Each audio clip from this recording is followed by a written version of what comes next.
गिनती 11। लोग फिर शिकायत करते हैं। 11 इस समय लोगों ने अपने कष्टों के लिए शिकायत की। यहोवा ने उनकी शिकायतें सुनी। जब यहोवा ने ये बातें सुनी तो वह क्रोधित हुआ। यहोवा की तरफ से डेरे में आग लग गई। आग ने डेरे के छोर पर के कुछ हिस्से को जला दिया। 2 इसलिए लोगों ने मूसा को सहायता के लिए पुकारा। मूसा ने यहोवा से प्रार्थना की और आग का जलना बंद हो गया। 3 इसलिए उस स्थान को तबेरा कहा गया। लोगों ने उस स्थान को यही नाम दिया क्योंकि यहोवा ने उनके बीच आग जला दी थी। 70 अग्रज नेता।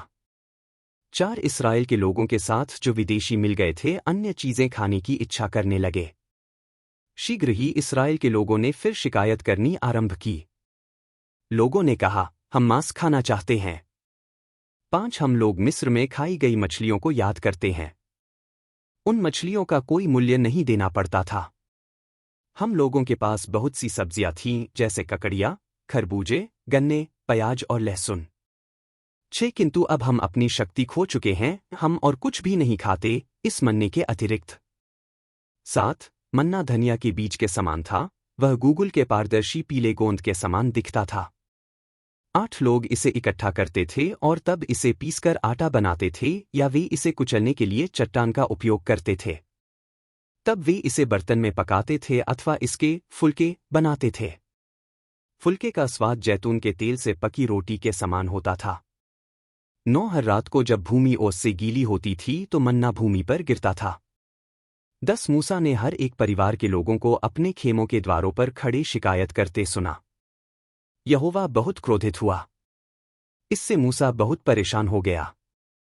11 मूसा ने यहोवा से पूछा, यहोवा, तूने अपने सेवक मुझ पर यह आपत्ति क्यों डाली है? मैंने क्या किया है जो बुरा है? मैंने तुझे अप्रसन्न करने के लिए क्या किया है? तूने मेरे ऊपर इन सभी लोगों का उत्तरदायित्व क्यों सौंपा है? 12 तू जानता है कि मैं इन सभी लोगों का पिता नहीं हूं। तू जानता है कि मैंने इनको पैदा नहीं किया है। किंतु यह तो ऐसे हैं कि मैं इन्हें अपनी गोद में वैसे ही ले चलूं जैसे कोई धाए बच्चे को ले चलती है। तू हमें ऐसा करने को विवश क्यों करता है? तू मुझे क्यों विवश करता है कि मैं इन्हें उस देश को ले जाऊं जिसे देने का वचन तूने उनके पूर्वजों को दिया है? 13 मेरे पास इन लोगों के लिए पर्याप्त मांस नहीं है, किंतु वे लगातार मुझसे शिकायत कर रहे हैं। वे कहते हैं, हमें खाने के लिए मांस दो। 14 मैं अकेले इन सभी लोगों की देखभाल नहीं कर सकता। यह बोझ मेरी बर्दाश्त के बाहर है। 15 यदि तू उनके कष्ट को मुझे देकर चलाते रहना चाहता है तो तू मुझे अभी मार डाल। यदि तू मुझे अपना सेवक मानता है तो अभी मुझे मर जाने दे। तब मेरे सभी कष्ट समाप्त हो जाएंगे। 16 यहोवा ने मूसा से कहा, मेरे पास इस्राएल के ऐसे 70 अग्रजों को लाओ जो लोगों के अग्रज और अधिकारी हों। इन्हें मिलाप वाले तंबू में लाओ। वहां उन्हें अपने साथ खड़ा करो। 17 तब मैं आऊंगा और तुमसे बातें करूंगा। अब तुम पर आत्मा आई है, किंतु मैं उन्हें भी आत्मा का कुछ अंश दूंगा। तब वे लोगों की देखभाल करने में तुम्हारी सहायता करेंगे। इस प्रकार तुमको अकेले इन लोगों के लिए उत्तरदायी नहीं होना पड़ेगा। 18 लोगों से कहो, कल के लिए अपने को तैयार करो। कल तुम लोग मांस खाओगे। यहोवा ने सुना है जब तुम लोग रोए चिल्लाए। यहोवा ने तुम लोगों की बातें सुनी जब तुम लोगों ने कहा, हमें खाने के लिए मांस चाहिए। हम लोगों के लिए मिस्र में अच्छा था, अब यहोवा तुम लोगों को मांस देगा और तुम लोग उसे खाओगे। 19 तुम लोग उसे केवल 1 दिन नहीं, 2, 5, 10 या 20 दिन भी खा सकोगे। 20 तुम लोग वह मांस महीने भर खाओगे। तुम लोग वह मांस तब तक खाओगे जब तक उससे ऊब नहीं जाओगे। यह होगा क्योंकि तुम लोगों ने यहोवा के विरुद्ध शिकायत की है। यहोवा तुम लोगों में घूमता है और तुम्हारी आवश्यकताओं को समझता है, किंतु तुम लोग उसके सामने रोए चिल्लाएं और शिकायत की है। तुम लोगों ने कहा, हम लोगों ने आखिर मिस्र छोड़ा ही क्यों? 21 मूसा ने कहा, यहोवा, यहाँ 6 लाख पुरुष साथ चल रहे हैं और तू कहता है, मैं उन्हें पूरे महीने खाने के लिए पर्याप्त मांस दूंगा।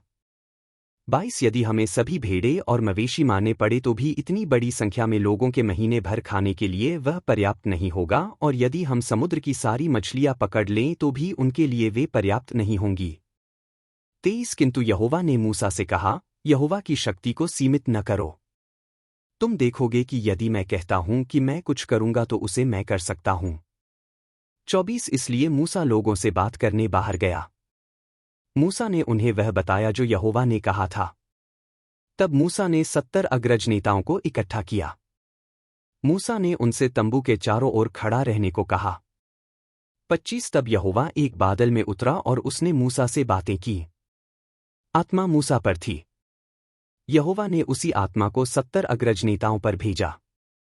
जब उनमें आत्मा आई तो वे भविष्यवाणी करने लगे, किंतु यह केवल उसी समय हुआ जब उन्होंने ऐसा किया।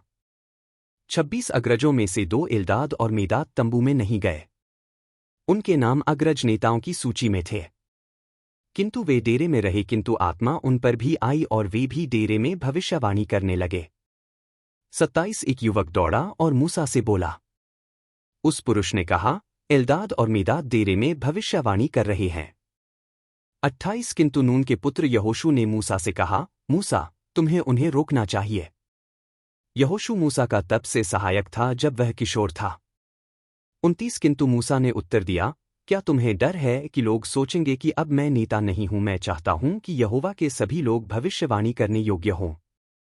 मैं चाहता हूं कि यहोवा अपनी आत्मा उन सभी पर भेजे। 30 तब मूसा और इस्राएल के नेता डेरे में लौट गए। बटेरें आईं।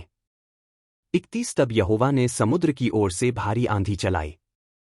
आंधी ने उस क्षेत्र में बटेरों को पहुंचाया। बटेरें डेरों के चारों ओर उड़ने लगीं। वहां इतनी बटेरें थीं कि भूमि ढक गई। भूमि पर बटेरों की 3 फीट ऊंची परत जम गई थी। कोई व्यक्ति एक दिन में जितनी दूर जा सकता था उतनी दूर तक चारों ओर बटेरें थीं। 32 लोग बाहर निकले और पूरे दिन और पूरी रात बटेरों को इकट्ठा किया और फिर पूरे अगले दिन भी उन्होंने बटेरें इकट्ठी की। हर एक आदमी ने 60 बुशेल या उससे अधिक बटेरें इकट्ठी की। तब लोगों ने बटेरों को अपने डेरे के चारों ओर फैलाया। 33 लोगों ने मांस खाना आरंभ किया, किंतु यहोवा बहुत क्रोधित हुआ। जब मांस उनके मुंह में था और लोग जब तक इसको खाना खत्म करें इसके पहले ही यहोवा ने एक बीमारी लोगों में फैला दी। 34 इसलिए लोगों ने उस स्थान का नाम किब्रोथत्तावा रखा। उन्होंने उस स्थान को वह नाम इसलिए दिया कि यह वही स्थान है जहां उन्होंने उन लोगों को दफनाया था जो स्वादिष्ट भोजन की प्रबल इच्छा रखते थे। 35 किब्रोथत्तावा से लोगों ने हसेरोत की यात्रा की और वे वहीं ठहरे।